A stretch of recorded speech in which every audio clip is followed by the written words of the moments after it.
Hello नमस्कार दोस्तों, स्वागत है आपका हमारे यूट्यूब चैनल। फ्रेंड्स, आज हम लोग पढ़ने वाले हैं भाग 2 के बारे में, जिसमें नागरिकता वर्णन किया गया है और इसमें आर्टिकल 5 से लेकर 11 तक हम पढ़ने वाले हैं।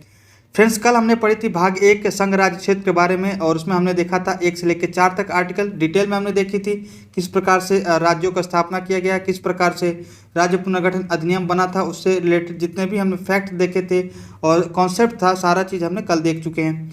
आज हम लोग पढ़ने वाले हैं नागरिकता के बारे में। फ्रेंड्स, अगर आप हमारे चैनल पर नए हैं तो चैनल को सब्सक्राइब कर दीजिए, बेल आइकन को जरूर प्रेस करें ताकि आपको वीडियो संबंधी नोटिफिकेशन मिलता रहे। तो देखिए फ्रेंड्स, भाग 2 जो है नागरिकता संबंधी प्रावधान करता है और इसमें आर्टिकल 5 से लेकर 11 तक दिया गया है। और ये जो लागू हुआ था, जब हमने पढ़ाया था कि 26 नवंबर 1949 को जब संविधान अंगीकृत किया गया था, उस समय जो था कुछ आर्टिकल जो थे भाग 2 के लागू हुए थे, जैसे कि 5, 6, 7, 8, 9 जो आर्टिकल है वो उसी समय लागू हो गए थे। इसीलिए 26 नवंबर 1949 को ही क्या हुआ था कि नागरिकता जो है अधिकांश जो है इसका भाग लागू हो गया था। ये कभी कभी क्वेश्चन पूछता है कि नागरिकता संबंधी प्रावधान कब लागू किए गए थे, तो आपको लगाना है कि 26 नवंबर 1949 जब संविधान का अंगीकृत किया गया था, उसी समय जो है ये प्रावधान लागू हो गए थे।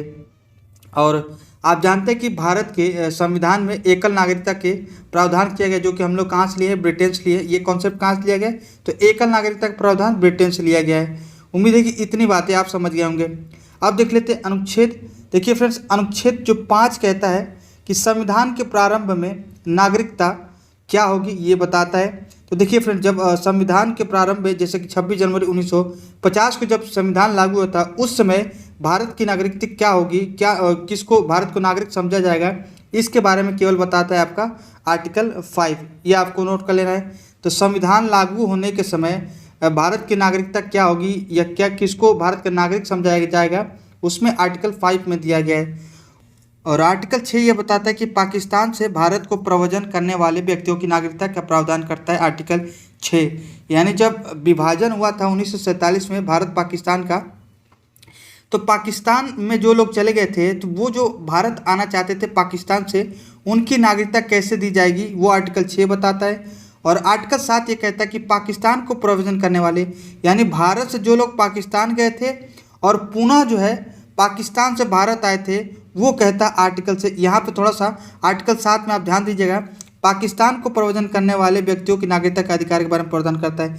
यानी यहाँ पे देखिए 6 में कहता है कि पाकिस्तान से जो लोग भारत आना चाहते थे उनकी नागरिकता के बारे में प्रावधान करता है। और आर्टिकल 7 ये कहता है कि भारत से जो लोग पाकिस्तान गए और पाकिस्तान से फिर वापस भारत आए हैं, हालांकि इसमें दिया नहीं है, बस आपको इतना नोट कर लेना है कि जो लोग भारत से पाकिस्तान को गए उनकी नागरिकता के बारे में प्रावधान करता है आर्टिकल 7। और आर्टिकल 8 में यह कहा गया है कि भारत के बाहर रहने वाले भारतीय उद्भव के कुछ व्यक्तियों की नागरिकता के अधिकार के संबंध में प्रावधान करता है। यानी जो लोग भारत से बाहर रह रहे हैं और वो जो है भारतीय मूल के व्यक्ति हैं, तो उनकी नागरिकता का प्रावधान करता है आर्टिकल 8 में। और आर्टिकल 9 में ये कहता है कि जब कोई व्यक्ति स्वेच्छा से किसी विदेशी राज्य की नागरिकता ग्रहण करता है तो उसकी भारत की नागरिकता स्वतः समाप्त हो जाएगी। यानी कहने का मतलब ये है कि भारत का अगर नागरिक है कोई और वो कनाडा या फिर कहे यूएसए, अगर किसी अन्य देश की अगर नागरिकता अगर ग्रहण करता है तो स्वतः ही क्या होगा, आपके भारत की नागरिकता समाप्त हो जाएगी। आर्टिकल 9 में कहा गया है। और आर्टिकल 11 में यह कहता है कि संसद को यह अधिकार है कि वो नागरिकता के संबंधित नियम कानून या फिर कहें विधि बना सकती है। यह आर्टिकल 11 में कहता है। तो किसको अधिकार है, तो यह संसद को अधिकार है कि वह नागरिकता संबंधी कानून बना सकती है। और इसी के तहत जो है संसद ने एक कानून बनाया, भारत नागरिकता अधिनियम 1955। ये कई बार क्वेश्चन पूछा है कि भारतीय नागरिकता अधिनियम कब लाया गया था, तो 1955 ये आपको नोट कर लेना है। और ये भी आपको नोट कर लेना है फ्रेंड्स कि इसमें जो है 6 बार संशोधन हो चुका है अभी तक। अभी हाल ही में आपने CAA जो आप सुने होंगे, 2019 का एक अधिनियम लाया गया था, उसमें ये 6ठी बार संशोधन किया गया था भारतीय नागरिकता अधिनियम 1955 में। इसके बारे में हम आगे बात करेंगे। तो 6 बार टोटल इसमें संशोधन कर दिया गया है, यह भी आपको नोट कर लेना है। भारतीय नागरिकता अधिनियम 1955 में अब तक 6 बार संशोधन किए जा चुके हैं। ये आपको पॉइंट नोट कर लेना है। कब कब किए गए ये भी आप नोट कर सकते हैं, जैसे कि 86 में किया गया था 1992 में एक बार संशोधन, एक बार 2003 में, एक बार 2005 में, एक बार 2015, एक बार 2019। तो लेटेस्ट कब हुआ है, तो 2019 में। इसके बारे में हम आगे डिटेल में देखेंगे। और टोटल 6 बार इसमें संशोधन हो चुका है, ये आपको नोट कर लेना है। कई बार क्वेश्चन बना देता है कि भारतीय नागरिकता अधिनियम 1955 कितनी बार संशोधन हो चुके हैं और लेटेस्ट कौन सा हुआ है, ये भी आपको नोट करना। तो 6 बार संशोधन हो चुका है। अभी CAA जो आपका अधिनियम आया था वो 2019 में, इसके बारे में हम आगे देखेंगे। वो लेटेस्ट आपका इसका संशोधन किया गया है 1986, 1992, 2003, 2005, 2015 और 2019, ये 6 बार संशोधन हो चुके हैं कुल। और ये भी नोट कर लेना है कि भारत में नागरिकता जो है पाँच तरीके से ली जा सकती है। यानी अगर भारत की नागरिकता आप ग्रहण करना चाहते हैं तो टोटल 5 तरीके हैं उसके भारत की नागरिकता ग्रहण करने की। कौन कौन से? बाई बर्थ है, बाई डिसेंट है, बाई रजिस्ट्रेशन, बाई नेचुरलाइजेशन और 5वां है भूमि अर्जन के द्वारा। तो टोटल 5 तरीके हैं जो कि भारत की नागरिकता आप ग्रहण कर सकते हैं। तो पहला देख लेते हैं उसमें बाई बर्थ यानी जन्म से। तो देखिए फ्रेंड्स, यदि कोई व्यक्ति जिसका जन्म 26 जनवरी 1950 को हो या उसके बाद अगर भारत में जन्म लेता है तो वो जो है भारत का नागरिक समझा जाएगा। यानी जो जब देश के जब संविधान बना था 26 जनवरी 1950 को जब लागू हुआ था तो उस समय जन्म लिया हो या फिर उसके बाद जो है अगर किसी व्यक्ति का भारत में जन्म होता है तो वो भारत का नागरिक समझा जाएगा। और इसमें जो अपवाद है, ध्यान से देखिएगा, इसमें 2 अपवाद भी है। यदि किसी विदेशी राजदूत का बच्चा अगर यहाँ जन्म लेता है भारत में तो वो भारत का नागरिक नहीं समझा जाएगा। दूसरा अपवाद इसमें है, वो आपको नोट कर लेना है कि शत्रु देश के अधीन अगर भारतीय भूभाग है और उसमें कोई व्यक्ति जन्म लेता है तो वो भी जो है भारत का नागरिक नहीं समझा जाएगा। मान लीजिए कल को जो है भारत का कोई क्षेत्र दुश्मन के पास चला जाता है और उस क्षेत्र में अगर कोई बच्चा जन्म लेता है तो वो जो है भारत का नागरिक नहीं समझा जाएगा। ये आपको नोट कर लेना है। तो ये 2 पॉइंट थे जो कि बाई बर्थ के अपवाद थे। जो विदेशी राजनयिक होते हैं उनके बच्चे अगर भारत में जन्म लेते हैं तो उनको जो है जन्म से क्या होगा, उनको अधिकार नहीं दिया जाएगा। दूसरा जो है अगर भारतीय क्षेत्र जो है अगर दुश्मन के अधीन हो जाता है उसमें जो कोई व्यक्ति जन्म लेता है वो भी भारत का नागरिक नहीं समझा जाएगा जन्म से। तो ये 2 अपवाद थे और इसमें यही बात कहती है कि कोई भी व्यक्ति जिसका जन्म 26 जनवरी 1950 को हो या उसके बाद भारत में जन्म लेता है तो वो भारत का नागरिक समझा जाएगा। उम्मीद है कि ये जो पहला पॉइंट है बाई बर्थ वाला आपको समझ में आया होगा। अब दूसरा देख लेते हैं बाई डिसेंट यानी वंश परंपरा के आधार पर कैसे। तो मान लीजिए कि अगर किसी व्यक्ति का विदेश में जन्म होता है लेकिन उसके माता या पिता में से कोई भी अगर भारत का नागरिक हो तो उसको जो है बाई डिसेंट के माध्यम यानी वंश परंपरा के माध्यम से क्या होगा, उसको भारत की नागरिकता दे दी जाएगी। जैसे कि मान लीजिए कि आपका जन्म विदेश में हुआ है लेकिन आपके माता या पिता में से किसी का भी अगर भारत का कोई भी अगर माता या पिता में से कोई भी अगर भारत का नागरिक होगा तो उनको जो है आपको भी भारत का नागरिकता मिल सकती है। तो वो किसके हिसाब से मिलेगी? तो वंश परंपरा के हिसाब से। जैसे कि मान लीजिए कि अभी आपके प्रियंका चोपड़ा हैं तो वो जो है भारत के नागरिक हैं। अगर उनके बच्चे का जन्म होता है तो वो जो है उनको भारत की नागरिकता इसी के माध्यम यानी वंश परंपरा के माध्यम से दी जाएगी। उम्मीद है कि अब आपको समझ में आया होगा। अगला है पॉइंट आपका बाई रजिस्ट्रेशन यानी पंजीकरण से।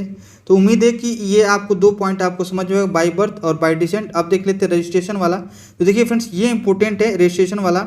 अधिकतर लोग इसी के माध्यम से क्या होता है क्या बोलते हैं उसको नागरिकता लेते हैं। जैसे कि देखिए मान लीजिए कि पति जो है आपका भारतीय है, मान लीजिए कि पति भारतीय है लेकिन पत्नी विदेशी है। जैसे कि जो सोनिया गांधी उनका जो है वो विदेशी थी लेकिन उनके जो पति थे राजीव गांधी वो क्या थे, वो आपके हिंदुस्तानी थे।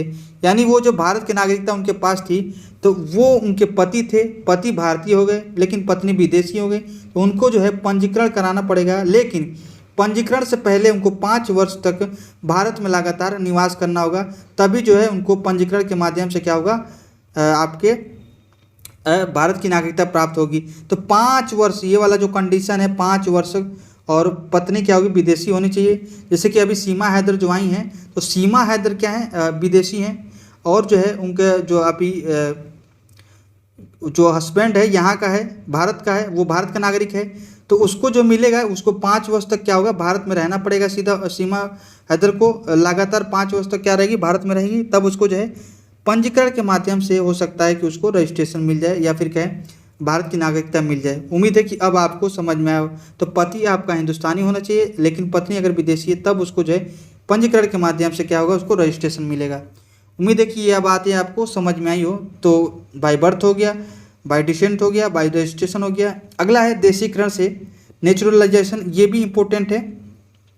देखिए फ्रेंड्स, इसमें जो है जो विदेशी नागरिक होते हैं, जैसे कि उसका कोई वास्ता नहीं है आपके हिंदुस्तान से, चाहे माता पिता हो चाहे दादा दादी हो, किसी का भी इसमें वास्ता नहीं हो, अगर वो विदेशी मूल रूप से वो विदेशी है तो उसको जो है इसी के माध्यम से जाएगी नेचुरलाइजेशन के।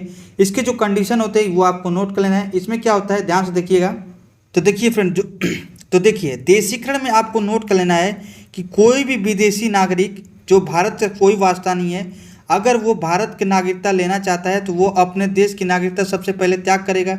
अपने देश की नागरिकता त्याग करके अगर भारत की नागरिकता लेना चाहता है तो उसको जो है कम से कम 7 वर्ष तक भारत में रहना पड़ेगा। उससे लगातार जो है पिछले जो है 1 साल से वो लगातार रह रहा हो, मान लीजिए टोटल उसको 7 साल रहना है भारत में। ध्यान से सुनिएगा ये कॉन्सेप्ट जो है, तो 6 वर्ष तो मान लीजिए कि आ रहा है जा रहा है आ रहा है जा रहा है, लेकिन पिछला जो 1 साल है, 7 साल जो पूरा होने वाला है, वो जो है लगातार इस जो 1 साल जो है वो लगातार 1 साल से क्या हो रहा है, भारत में रह रहा हो। और किसी भी एक भाषा को, जो भारत का जो भाषा होती है 22 भाग जो आप पढ़ते होंगे, जो 22 भाषाएं हैं भारतीय संविधान में, उसमें से अगर किसी भी एक भाषा का अगर अच्छा ज्ञाता हो तब उसको क्या होगा कि देशीकरण के माध्यम से उसको नागरिकता प्राप्त करने की क्या होगा, पंजीकरण अनुमति मिल सकती है। तो इतनी बातें आपको नोट करनी है कि देशीकरण में क्या है, नेचुरलाइजेशन में होता है कि कोई भी विदेशी नागरिक अगर वो अपने देश की नागरिकता त्याग करके भारत की नागरिकता लेना चाहता है तो उसको क्या है कि 7 वर्ष तक क्या हो, भारत में रहना पड़ेगा। लेकिन पिछले 1 साल से अगर लगातार वो रह रहा हो, मतलब 7 साल, जैसे मान लीजिए कि 6 साल पूरा आया गया, लेकिन जो है 1 साल जो है लास्ट वाला वो जो है लगातार उसको इसमें रहा हो भारत में, तब उसको क्या होगा, और जो है उसको भारत की कोई भी एक भाषा, जो 22 भाषाएं हैं उसमें से कोई भी एक भाषाओं का वो अच्छा से ज्ञाता हो, तब उसको जो है देशीकरण के माध्यम से क्या होगा, भारत की नागरिकता दी जाएगी। तो इतनी बातें आपको नोट कर लेनी है। और भूमि अर्जन से कहने का मतलब ये है कि मान लीजिए कि जो भारत अगर किसी देश के, जैसे कि मान लीजिए पाकिस्तान, जैसे लाहौर है, लाहौर को अगर अपने अंदर मिला लेता है तो जो लाहौर के व्यक्ति होंगे वो भी क्या होंगे, भारत के नागरिक समझे जाएंगे। ये भूमि अर्जन द्वारा ये बात कहती है कि अगर किसी देश का, मान लीजिए भारत अगर किसी देश का, चाइना का अगर कोई क्षेत्र भारत में मिला लेता है और वो पूरी तरह से भारत में विलीन हो जाता है, विलय हो जाता है और वो भारत का क्षेत्र बन जाता है, तो वो जो है वहाँ के जो नागरिक होंगे वो भारत के नागरिक समझे जाएंगे। ये जो है भूमि अर्जन के द्वारा उनको स्वतः जो है मिल जाएगी नागरिकता। तो ये थे आपके 5 तरीके जिसके तरीके से आपको भारत की नागरिकता मिल सकती है। अब देखिए 5 तो तरीके हो गए कि जिससे आप भारत की नागरिकता ग्रहण कर सकते हैं, लेकिन 3 तरीके से जो है भारत की नागरिकता को अंत भी किया जा सकता है। वो कौन कौन से, ये भी आप देख लीजिए। तो पहला है कि किसी अन्य देश की नागरिकता अगर ग्रहण करते हैं तो स्वतः ही आपका क्या होगा, नागरिकता त्याग मतलब समाप्त हो जाएगी आपकी भारत की। और दूसरा जो है कि नागरिकता का परित्याग। ये जो नागरिकता का परित्याग है, जैसे कि आप चाहें तो आप अपने क्या है कि भारत की नागरिकता त्याग सकते हैं, तो ये दूसरा तरीका हो गया। और तीसरा जो होता है वंचित से, यानी संसद चाहे तो आपको विधि द्वारा कानून बना के वो क्या कर सकती है, आपको वंचित कर सकती है। और ऐसा करने पे, जैसे कि मान लीजिए कि ये जो है नागरिकता को जो वंचित करना है, इसमें बहुत सारे पे नियम है। जैसे कि अगर किसी अन्य देश की नागरिकता आप ग्रहण करते हैं तो ये तो हम बता ही दिए, और नागरिकता परित्याग करते हैं तो वो भी हम बता दें कि आप स्वतः आप मन से आप क्या करते हैं, परित्याग कर रहे हैं। लेकिन जो वंचित करना होता है ये भारत सरकार करती है। जैसे कि मान लीजिए कि आप संविधान के प्रति अनिष्ठा दिखाते हैं, तब आपको वंचित कर दिया जाएगा। और कौन करेगा, तो भारत सरकार करेगी। और यदि मान लीजिए कि युद्ध चल रहा है और युद्ध काल में अगर शत्रु की सहायता करते हैं, मान लीजिए कल को अगर भारत और पाकिस्तान से युद्ध हो रहा है और आप भारत का साथ न दे के पाकिस्तान का साथ दे रहे हैं, तो वहाँ भी आपको क्या करेगी, भारत सरकार जो है आपको वंचित कर सकती है। तो 3 तरीके से वंचित कर सकती है। आप मोटा मोटी ये आप नोट कर लेना है कि अगर किसी अन्य देश की आप नागरिकता ग्रहण करते हैं तो स्वतः ही समाप्त हो जाएगी, या फिर स्वतः ही आप स्वेच्छा से आप अपना भारत की नागरिकता त्याग सकते हैं, या फिर तीसरा जो तरीका है कि सरकार द्वारा वंचित करने पे, वो कौन कौन से उसके लिए हम बताएं, तो उसके लिए जो है अगर मान लीजिए कि संविधान के प्रति आप अनिष्ठा दिखाते हैं, उसकी अवहेलना कर रहे हैं, तब आपको सरकार चाहे तो आपकी नागरिकता से वंचित कर सकते हैं। या फिर कई युद्ध काल में अगर शत्रु की सहायता कर रहे हैं तब आपकी नागरिकता से वंचित किया जा सकता है। या फिर कहें किसी भारतीय स्त्री द्वारा विदेशी पुरुष के जो विवाह करने पर या लगातार 7 वर्ष तक भारत से बाहर रहने पर क्या होगा कि आपकी भारत की नागरिकता त्याग हो जाएगी, वंचित कर दिया जाएगा। तो उम्मीद है कि इतनी बातें आप समझ गए होंगे। अब देख लेते हैं, तो 3 तरीके हो गए आपको मतलब भारत की नागरिकता के अंत का। 5 प्रकार से ग्रहण कर सकते हैं और 3 प्रकार से आप नागरिकता के अंत कर सकते हैं। उम्मीद है कि इतनी बातें आप समझ गए होंगे। और हमने बताया 5, 6, 7, 8, 9, 10, 11 आपका आर्टिकल था, और 5 प्रकार से ग्रहण कर सकते हैं भारत की नागरिकता और 3 प्रकार से त्याग कर सकते हैं। ये सारी पॉइंट आपको नोट कर लेना है। अब देख लेते हैं कि नागरिकता अधिनियम 1955 जो अभी हाल ही में जो हुआ है संशोधन 2019 में, हमने बताया कि 6 संशोधन हो चुके हैं। जो लास्ट जो संशोधन हुआ है 2019 में, और CAA जो आप सुने होंगे 2019 में, ये बहुत विरोध हुआ था इसका। और ये जो है जो भी संशोधन किए जाते हैं, आपके नियम कानून लाए जाते हैं, संशोधन किए जाते हैं आपके नागरिकता संबंधित, ये कौन करता है? संसद करता है। ये भी हम पढ़ चुके हैं। तो सिटीजनशिप अमेंडमेंट एक्ट जो है 2019 में, ये जो लागू हुआ था 10 जनवरी 2020 में, इसमें पूरा देश जल चुका था। आपने खूब देखा होगा कि किस तरह से विरोध किए जा रहे थे। इसमें क्या हुआ था, कारण क्या था? तो इसमें यह कहा गया था कि 31 दिसंबर 2014 से पहले बांग्लादेश, अफगानिस्तान और पाकिस्तान से भारत आए अल्पसंख्यक, उनमें कौन कौन से शामिल थे? तो हिंदू, सिख, बौद्ध, पारसी और ईसाई को अवैध प्रवासी नहीं माना जाएगा, और इनको जो है निवास की शर्त 11 वर्ष की बजाय 5 वर्ष होगी। यानी अगर वो लगातार 5 वर्षों तक भारत में रहे हैं तो उनको जो है भारत के नागरिक समझा जाएगा, ये कहा था। और उनको जो है 31 दिसंबर 2014 की शर्त रखी गई थी। इससे पहले आए हुए बांग्लादेश, अफगानिस्तान, पाकिस्तान से अल्पसंख्यक, उसमें रखा किसको गया था? हिंदू, सिख, बौद्ध, पारसी, ईसाई, बस इन्हीं को रखा गया था। इसीलिए जो है विरोध इसलिए हुआ था कि इसमें जो मुस्लिम जो थे उनको नहीं रखा गया था। इनका कहना यह था कि मुस्लिम को क्यों नहीं रखा गया? तो भाई पहले से ही बांग्लादेश, अफगानिस्तान, पाकिस्तान ये क्या है? तो ये एक मुस्लिम कंट्री है, तो इसीलिए इनको जो नहीं रखा गया था। तो इन लोगों का विरोध करना ये था कि हमें क्यों नहीं रखा गया, मुस्लिमों को क्यों नहीं रखा गया। तो भाई जब ये पहले से ही मुस्लिम कंट्रीज हैं तो उनको वहाँ पे क्या दिक्कत थी? इसलिए भारत में आए हुए केवल हिंदू, सिख, बौद्ध, पारसी और ईसाई अल्पसंख्यकों को भारत का नागरिक समझा जाएगा अगर वो 31 दिसंबर 2014 से पहले आ गए हैं और उनका जो है और वो जो है 5 वर्ष तक लगातार रह रहे हैं। तो ये जो था आपका CAA अमेंडमेंट जो था 2019, यह आपको नोट कर लेना है। और विरोध क्यों हुआ था? क्योंकि इसमें मुस्लिम को शामिल नहीं किया गया था। उम्मीद है कि इतनी बातें आप समझ गए होंगे। तो ये था सिटीजनशिप अमेंडमेंट एक्ट 2019 का प्रावधान। अब देख लेते हैं भाग 3 जो कि मूल अधिकार के बारे में बताता है। तो भाग 3 में हम देखने वाले हैं फ्रेंड्स मूल अधिकार के बारे में। भाग 2 हमारा समाप्त हो चुका है। हमने देखा आर्टिकल्स 5 से लेकर 11 तक कितने प्रकार से आप नागरिकता ग्रहण कर सकते हैं और कितने प्रकार से नागरिकता त्याग की जा सकती है, इन सब पॉइंटों पर हमने देखा। फिर हमने CAA 2019 देखा। तो उम्मीद है कि इतनी बातें आप समझ गए होंगे भाग 2 के बारे में। अब भाग 3 में जो है मूल अधिकार के बारे में वर्णन किया गया, इसके बारे में हम देख लेते हैं। तो देखिए फ्रेंड्स, जो मूल अधिकार है वो जो भाग 3 में वर्णन किया गया है, 12 से लेके 35 तक आर्टिकल इसमें वर्णन किया गया है। और ये जो है मूल अधिकार का कॉन्सेप्ट जो है USA से लिया गया है, अमेरिका से लिया गया है। देखिए फ्रेंड्स, मूल संविधान जो था उसमें जो मूल अधिकार थे 7 थे। तो मूल संविधान में मूल अधिकार 7 थे, लेकिन 44वें संविधान संशोधन 1978 के द्वारा संपत्ति के अधिकार को विधिक अधिकार बना दिया गया। आर्टिकल 300A में उसको डाल दिया गया।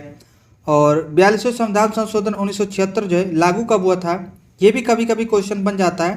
तो आपको लगाना है 1976 में ये लाया गया था और लागू जो है 1977 में किया गया था।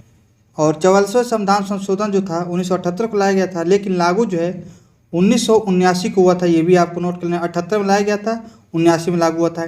ये कभी कभी क्वेश्चन बन जाते हैं यहाँ से, तो ये आपको नोट कर लेना है। और हमने बताया कि मूल संविधान में टोटल 7 मौलिक अधिकार थे। उसके बाद से जो संपत्ति का अधिकार है उसको विधिक अधिकार बना दिया गया आपको, और उसको जो है आर्टिकल 300A में डाल दिया गया और 44वें संविधान संशोधन 1978 के द्वारा।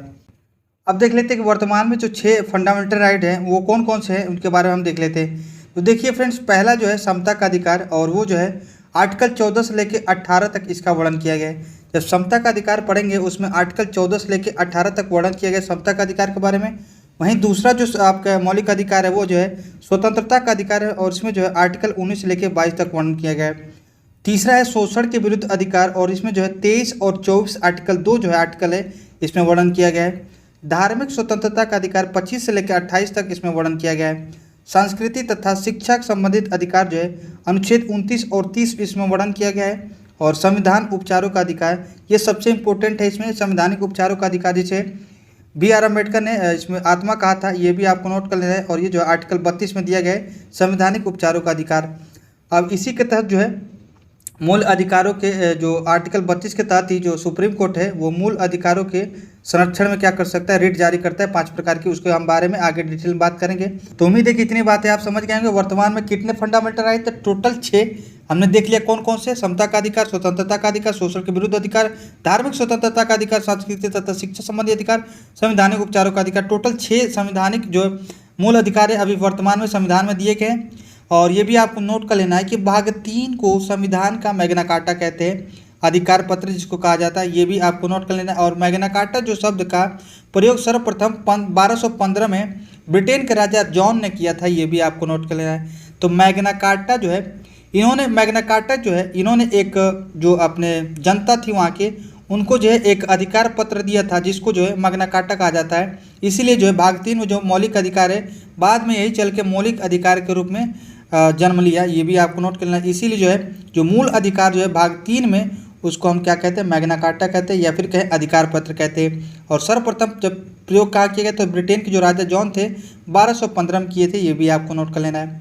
अब देख लेते हैं कुछ इंपॉर्टेंट पॉइंट, ये आपको याद होने चाहिए। जैसे कि मौलिक अधिकार जो है व्यक्तियों को राज्य के विरुद्ध प्रदान किए जाते हैं, यानी इसीलिए कहा जाता है कि राज्य कोई ऐसा कानून नहीं बनाएगा जो कि मौलिक अधिकारों का हनन करता हो। तो राज्यों के विरुद्ध जो है मौलिक अधिकार है व्यक्तियों को राज्य के विरुद्ध प्रदान किए गए हैं। और अनुच्छेद जो है 15, 16, 19, 29, 30 ये आपको नोट कर लेना है। 15, 16, 19, 29, 30 जो आर्टिकल है केवल भारतीयों को प्रदान है, ये भी आपको नोट कर लेना है। और फंडामेंटल राइट जो है प्रवर्तनीय है, इन्फोर्समेंट है, यानी यह न्यायालय में क्या है कि प्रवर्तनीय है। अगर आपका मौलिक अधिकार हनन होता है तो आप आर्टिकल 32 के तहत सुप्रीम कोर्ट में जा सकते हैं और आर्टिकल 226 के तहत हाई कोर्ट में जा सकते हैं। और वहीं ये कहता है कि राष्ट्रीय आपात के समय मौलिक अधिकारों का निलंबन के बारे में भी कहा गया है, ये भी आपको नोट करना है। केवल आर्टिकल 20 और 21 को छोड़कर सभी जो आर्टिकल है वो राष्ट्रीय आपातकाल के समय क्या होते हैं, निलंबन हो जाते हैं। केवल आर्टिकल 20 और 21, ये कई बार क्वेश्चन बनते हैं, ये आपको नोट करना है। 20 और आर्टिकल 21 को छोड़ के सभी मौलिक अधिकार राष्ट्रीय आपात के समय क्या होते हैं, निलंबन हो जाते हैं, यानी समाप्त हो जाते हैं। और 20-21 को छोड़कर केवल। अगला है, अब देख लेते हैं अनुच्छेद 12 के बारे में। तो देखिए फ्रेंड्स, 12 जो आर्टिकल है वो राज्य की परिभाषा के बारे में बताता है। कौन राज्य की परिभाषा में दिया गया है वो आपको जानना है। तो देखिए फ्रेंड्स, जो केंद्र सरकार होते हैं, राज्य सरकार होते हैं, संसद है, विधानमंडल है, जो नियम कानून बना सकते हैं, जो लागू कराते हैं, ये सारे क्या है, तो ये जो है एक प्रकार की राज्य में आते हैं। और कौन राज्य में नहीं आता ये भी क्वेश्चन पूछा हुआ है। जैसे कि ये आपको दिया हुआ है BCCI, ये क्या है, राज्य में नहीं आता, ये भी आपको नोट कर लेना है। एक क्वेश्चन पूछा हुआ है कि BCCI क्या राज्य में परिभाषित किया गया है, तो आपको लगाना है नहीं। BCCI है, ICICI बैंक है, NCERT जो आप पढ़ते होंगे ये भी क्या है, ये भी एक प्रकार का राज्य के परिभाषित में नहीं आता। CSIR है, तो ये आपको नोट कर लेना है। यहाँ से क्वेश्चन बने हैं तो हम आपको बता दे रहे हैं। ये जो है चारों आपको बस नोट कर लेना है, हालांकि बहुत है लेकिन 4 ही आपको नोट कर लेना है कि ये जो है राज्य की परिभाषा में नहीं आते। राज्य की परिभाषा कहने का मतलब कौन राज्य होगा ये कहता आर्टिकल 12। तो जैसे कि सरकार है, केंद्र सरकार हो गई, राज्य सरकार हो गई, विधानमंडल हो गए, विधान परिषद, ये क्या है, राज्य की परिभाषा में आते हैं, ये भी आपको नोट करना है। ये एक प्रकार की राज्य इनको कहा जाएगा। जैसे कि आपका जीवन बीमा निगम है, ये भी क्या है, एक प्रकार के राज्य हैं। जैसे कि जो भी आपके प्राधिकारी होते हैं, अगर वो विधि या फिर क्या उपविधि, आदेश या भी अधिसूचना जारी कर सकते हैं, नियम कानून बना सकते हैं, उनको लागू करवा सकते हैं, वो राज्य के परिभाषा में गिने जाते हैं। तो ये सारी बातें आपको नोट करनी कि राज्य परिभाषा किसको किया जाता है। तो राज्य में कौन कौन आएंगे, तो वे प्राधिकारी जो विधि बना सकते हैं, उपविधि बना सकते हैं, आदेश दे सकते हैं, अधिसूचना जारी कर सकते हैं, नियम जो कानून बनाए उसको लागू करवा सकते हैं, उसको हटा सकते हैं। ये सारी अगर किसी के पास शक्ति है तो वो क्या कह रहेंगे, वो राज्य के अंतर्गत आएंगे। जैसे कि भारत सरकार हो गया, संसद हो गया, संसद विधि बना सकती है, हटा सकती है। उसी प्रकार राज्य विधानमंडल हो गया, राज्य सरकारें हो गई। अन्य प्राधिकारी में जैसे कि लाइफ इंश्योरेंस जो आप कंपनी सुने होंगे, वो भी एक प्रकार की राज्य के अंतर्गत आता है। विश्वविद्यालय जितने हैं वो भी है। ये सारे क्या है, भारत पेट्रोलियम निगम जो आपका निगम है वो भी आते हैं। उत्तर प्रदेश कोऑपरेटिव बैंक, ये सारी जो है बहुत सारे इसमें दिया है। ये सब जो है एक प्रकार के राज्य में आते हैं। लेकिन ये पूछा हुआ था बीसीसीआई क्या राज्य है कि नहीं, तो आपको लगाना है कि बीसीसीआई राज्य में नहीं होता है। आईसीआईसीआई बैंक भी राज्य नहीं है। एनसीईआरटी हो गया, सीएसआईआर है, ये सब क्या है, ये सब राज्य में परिभाषित नहीं किए गए। जो हमने बताया, जो नियम बना सकता है, कानून बना सकता है, उसको लागू करवा सकता है। उपविधि जैसा आदेश दे सकते हैं वो, जैसे कि केंद्र सरकार हो गए, संसद हो गए, राज्य सरकार, विधानमंडल, आपका एलआईसी हो गया। ये सारी चीज़ें क्या हैं, ये एक प्रकार के राज्य हैं। ये इससे क्वेश्चन बनते हैं तो आपको नोट कर लेना। कौन कौन नहीं होते ये हमने बता दिया, BCCI, ICICI bank, NCERT, CSIR, ये सब पूछा हुआ क्वेश्चन है तो ये राज्य में नहीं आते हैं। और आर्टिकल 13 में आपको नोट कर लेना इंपॉर्टेंट है, अगर संसद द्वारा बनाए गए कानून या फिर कहे राज्य सरकार द्वारा बनाए गए कानून, अगर कोई भी ऐसा कानून बनाता है, केंद्र सरकार चाहे राज्य सरकार, अगर वो जो कानून मौलिक अधिकारों का उल्लंघन करता है तो न्यायालय द्वारा उस कानून को या फिर कहे उस विधि को शून्य कर सकती है। ये अधिकार है किसके पास, न्यायालय के पास। और इसी अधिकार को जुडिशियल रिव्यू कहते हैं। देखिए फ्रेंड्स, जो न्यायिक पुनरावलोकन रहता है, इस शब्द का जो है भारत के संविधान में कहीं उल्लेख नहीं है। जब भी आपको पूछे कि आर्टिकल 13 के तहत ये जो विधि को शून्य करने का अधिकार है, इसी को हम जुडिशियल रिव्यू कहते हैं। और जुडिशियल रिव्यू का कभी कहीं भी भारत के संविधान में वर्णन नहीं है, ये भी आपको नोट कर लेना है। और इसके किसके पास अधिकार है, तो सुप्रीम कोर्ट और हाई कोर्ट के पास ऐसा अधिकार है कि वो जो भी आपके मौलिक अधिकारों को हनन करती है, जो कानून आपके केंद्र सरकार या राज्य सरकार के द्वारा कोई कानून बनाया गया है, तो उसको पूरी तरह से क्या कर सकती है, उस विधि को शून्य कर सकती है। या फिर क्या है, उतना मात्रा तक जो मान लीजिए कि ये पूरा लाइन आपका जो है, मान लीजिए कोई विधि बनाया गया इतना परसेंट, 100% का, अगर उसका 30% ही केवल आपका उस विधि का या फिर क्या उस कानून का अगर मौलिक अधिकारों का हनन करती है तो 30% को ही हटाया जाएगा। बाकी ये अगर ये आपका 70% आपके मौलिक अधिकारों को हनन नहीं करती है तो उसको नहीं हटाया जा सकता। और अगर 100% अगर मौलिक अधिकारों का कोई भी नियम कानून अगर उसका उल्लंघन करती है तो वो 100% यानी उस विधि का कानून को पूरी तरह से शून्य कर दिया जाएगा। इसको हम बोलते हैं जुडिशियल रिव्यू, न्यायिक पुनरावलोकन। ये सब जो है संविधान में उल्लेखित नहीं है। और ये जो है न्यायिक पुनरावलोकन जो है, जुडिशियल रिव्यू, इसका जो कॉन्सेप्ट जो है यूएसए से लिया गया है, ये भी आपको नोट कर लेना है। अगला है समता का अधिकार, इम्पोर्टेंट है, आर्टिकल 14 से 18। तो 12-13 हमने देखा, 12 में देखा राज्य की परिभाषा दी गई है, 13 में हमने देखा कि केंद्र सरकार या राज्य सरकार कोई ऐसा कानून नहीं बनाएगी जो मौलिक अधिकारों का हनन करती है। अगर ऐसा करता है तो न्यायालय क्या करेगा, उसको पूरी तरह से समाप्त कर सकती है या फिर उसका कुछ अंश जो कि मौलिक अधिकारों का हनन करता है। उम्मीद है कि 12-13 आपको समझ में आया होगा। आर्टिकल 14 ये इंपॉर्टेंट आर्टिकल है। देखिए फ्रेंड्स, इसमें दिया है विधि का शासन, रूल ऑफ लॉ के बारे में बताता है। कहने का मतलब है कि संविधान जो है, अपने भारत में संविधान जो है यानी जो नियम है, कानून है, संविधान है, वो सबसे सर्वोच्च है, इससे ऊपर कोई नहीं है, चाहे वो कोई भी हो। ये कहता है आर्टिकल 14। इसमें 2 पॉइंट दी गई है, एक तो है विधि के समक्ष समानता और एक जो है विधि के समान संरक्षण। ध्यान से देखिएगा, विधि के समक्ष समानता ये कहता है कि ये जो है यूके से लिया गया है, यानी ब्रिटेन से ग्रहण किया गया है। इक्वलिटी बिफोर लॉ है। इक्वलिटी बिफोर लॉ का कहने का मतलब ये है, विधि के समक्ष समानता का मतलब ये है कि विधि जो भी कानून है, नियम कानून है, वो सभी पे समान रूप से लागू होंगे, वो किसी में भेदभाव नहीं करेगा। ये कहता है आर्टिकल 14 का जो पहला पॉइंट है, विधि के समक्ष समानता। चाहे राजा हो, चाहे रंक हो, चाहे गरीब हो, चाहे अमीर हो, चाहे बड़ा हो, चाहे छोटा हो, कोई भी हो, उस पर जो है समान रूप से कानून लागू किए जाएंगे। ये कहता है विधि के समक्ष समानता।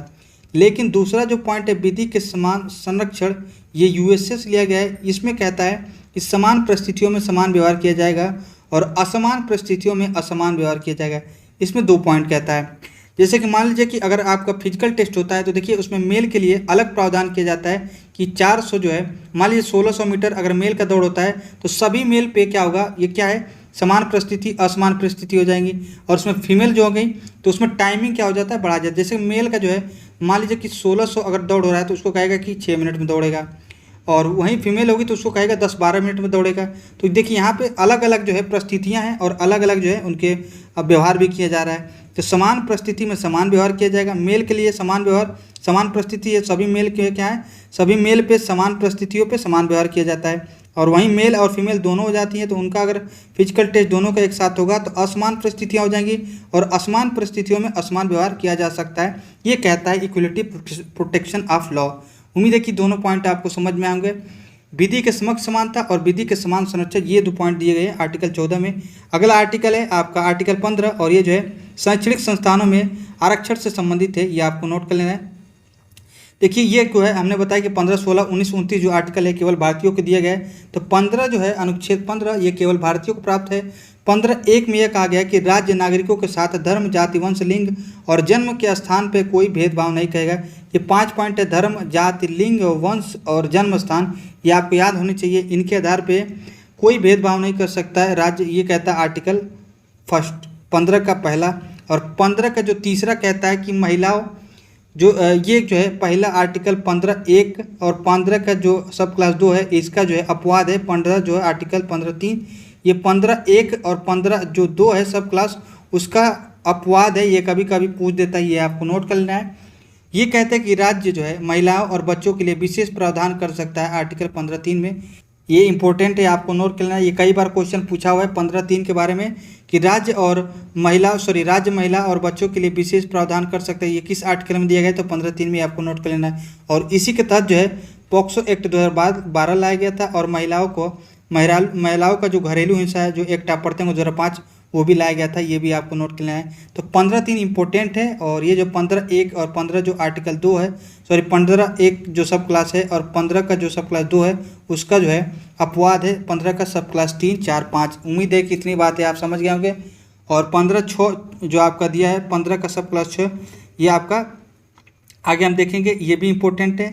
ये सारे अपवाद है 15(1) का, ये भी आपको नोट कर लेना है। 15(6) अभी देखा है कि 103वां संविधान संशोधन 2019 में जोड़ा गया है और ये जो है शैक्षणिक संस्थानों में जो EWS है आर्थिक रूप से कमजोर उनको जो है 10% आरक्षण के उपलब्ध कराता है। ये सब आप भली बात जानते होंगे कि 10% आरक्षण जो है EWS को दिया जाता है। और ये जो है 15 जो आर्टिकल है आर्टिकल 15 यह शैक्षणिक संस्थानों में प्रवेश से आपका छूट देता है, यानी उससे संबंधित आरक्षण देता है। और आर्टिकल जो 16 है वो लोक नियोजन में समान अवसर प्रदान करता है। और ये जो है पब्लिक जो एम्प्लॉयमेंट है इसमें जो आरक्षण दिया गया है, किस प्रकार से OBC को कितना आरक्षण मिलेगा, SC ST को कितना आरक्षण दिया गया है, ये सारी बातें आर्टिकल 16 में दिया गया है। और ये जो है लोक नियोजन में जो आपको नौकरियां दी जाती हैं उसमें आरक्षण की बात करता है आर्टिकल 16। देखिए आर्टिकल 16 जो है उसमें फर्स्ट जो सब क्लास जो पहला वो कहता है कि राज्य के अधीन किसी पद पर नियोजन अथवा नियुक्ति के संबंध में सभी नागरिकों को समान अवसर प्राप्त करेगा, ये आर्टिकल पहला करता है 16 का। वहीं आर्टिकल जो 16 का 2 सब क्लास कहता है कि राज्य नागरिकों के साथ धर्म, जाति, वंश, लिंग, जन्म स्थान, ये पहले भी था, अब इसमें 2 जोड़ दिया है, निवास और उद्भव जो है या फिर क्या उद्गम के आधार पे भेदभाव नहीं करेगा। ये आर्टिकल जो 16 का सब क्लास 2 कहता है। हमने पढ़ा था अभी इससे पहले कि 15 का जो सब क्लास पहला वो कहता है कि धर्म, जाति, वंश, लिंग और जन्म स्थान उसमें 5 था, 2 इसमें बढ़ा दिया, 2 प्रावधान अलग से कर दिया गया है। ये आर्टिकल 16(2) में ये दोनों अंतर है। और इसमें जो कौन सा जो जोड़ा गया है वो निवास के स्थान पे और उद्भव के स्थान पे भेदभाव नहीं करेगा, ये आर्टिकल 16 का 2 कहता है। और आर्टिकल 16 जो 3 है ये अपवाद है आर्टिकल 1 और 2 का। और इसमें जो कहता है कि राज्य अपने यहाँ भारतीयों में निवास की शर्तें रख सकता है, तो इसीलिए जो भी स्टेट आपका एग्ज़ाम करवाती है उसमें डोमिसाइल मांगती है, वो किसके तहत, तो आर्टिकल 16(3) के तहत। उम्मीद है कि इतनी बातें आप समझ गए होंगे। आर्टिकल 16(4) ये जो है सरकार जो है समाज के पिछड़े वर्ग के लोगों के लिए क्या कर सकता है, जिनका सरकार जो नौकरियों में अपर्याप्त प्रतिनिधित्व है उनके लिए आरक्षण का प्रावधान कर सकती है। तो कहने का मतलब है कि सरकार चाहे तो समाज के पिछड़े वर्ग जो होते हैं SC ST OBC इनके लिए क्या कर सकती है, आरक्षण दे सकती है। और जिनका प्रतिनिधित्व है नौकरियों में कम है उनके लिए भी क्या कर सकता है, केंद्र सरकार या फिर राज्य सरकार उनके लिए आरक्षण का प्रावधान कर सकती है, आर्टिकल 16(4) में कहता है। तो इसी के तहत जो पिछड़े वर्ग हैं OBC जो है 27% आरक्षण दिया गया है, इसी के तहत दिया गया है। इसके बारे में हम कल डिटेल में बात करेंगे आर्टिकल 16(4) के बारे में। आज के लिए इतना ही रहने देते हैं। उम्मीद है कि जो भी बातें हमने बताई आपको समझ में आई हो। तो ये थी आज की हमारी क्लास। हमने देखा भाग 2 के बारे में जो कि नागरिकता संबंधी प्रावधान करता है। फिर हमने देखा मौलिक अधिकार जो भाग 3 है उसके बारे में हमने देखा आर्टिकल 12, 13, 14 और 15 के बारे में हमने डिटेल में देखा है, 16 में कुछ प्रावधान रह चुके हैं जो कि हम कल देखेंगे। तो मिलते हैं नेक्स्ट वीडियो में, तब तक के लिए जय हिंद।